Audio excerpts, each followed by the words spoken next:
Welcome back to the Rhode Show this morning in the Buzz. A Chicago high school has a serious teen pregnancy problem. Robeson High School has 800 female students, and out of that number, 150 of them are either pregnant or already moms. Now, that's 1 out of 7. The school has a teen parenting program, and coming soon, developers are turning a one-time crack house that's across the street into a daycare for student use. The principal says of the school says that they are ready to help. Take a listen to this.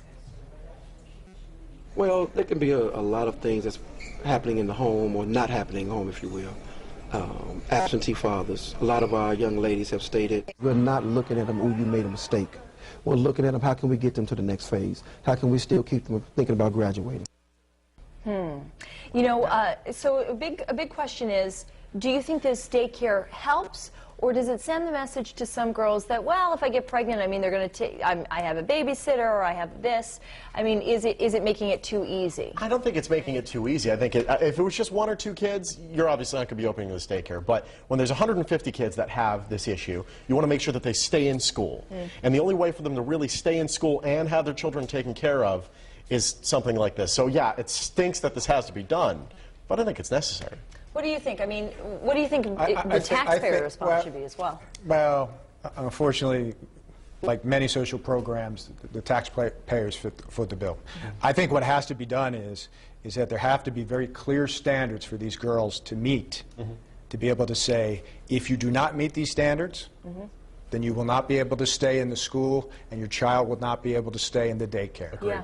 You know, I'm curious to see some real statistics about other schools that have done this. You know, that when this idea first pops up, it says, you know, a lot of people say, and I can understand them saying this sends the message that we're going to make it easy for you at becoming a teen mom. Now, there's nothing easy about being a teen mom. I disagree. It's already easy enough in those neighborhoods to become a teen mom without anybody trying to set up some sort of daycare to say, oh, you can go get pregnant and it's going to be easy. Right.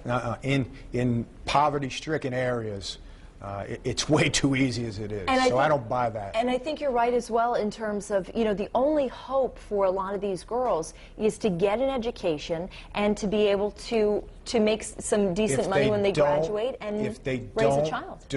If they don't get a high school diploma, they're dead. Exactly. They will be saying in McDonald's, would you care to supersize that? Well, beyond that, I think it's a fact of, if we're footing the bill rather now for this program. But if we don't foot the bill now, we're going to be footing the bill for years to come. You know what else this kind of reminds me of is the pregnancy pact that ended up not really being a pregnancy pact in Gloucester. And it really is frightening how many girls mortgage their future incredible for a relationship, a few moments with a guy. It's hard for me to put it on the girl. For me, it's on the parents.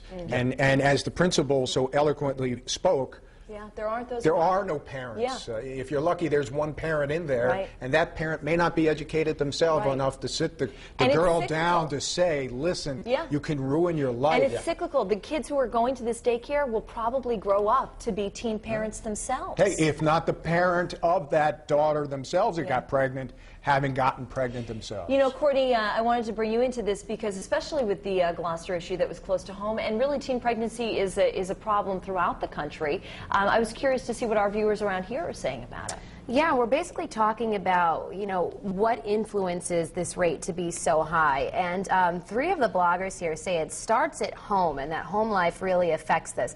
One artist says becoming pregnant is such a life-changing event. And Lisa says they need more education about abstaining from safe sex, etc. She also says they need more exposure to learning about parenthood, and these girls don't understand the impacts. Here is the poll on FoxProvidence.com. We're asking all of you at home to weigh in on what do you think has the most impact on teen pregnancy?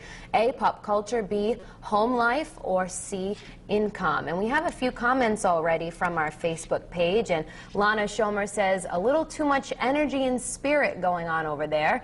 And Heather Connor says, I think it's a sense of loneliness for these teens, causing them to want to bring someone into this world who will love them. So if you want to weigh in, you could do that a number of ways. The poll, live blog, of course, or Facebook. But I'll be back in 30 minutes with your poll results. For now, into the kitchen. Vince, how's it coming over there?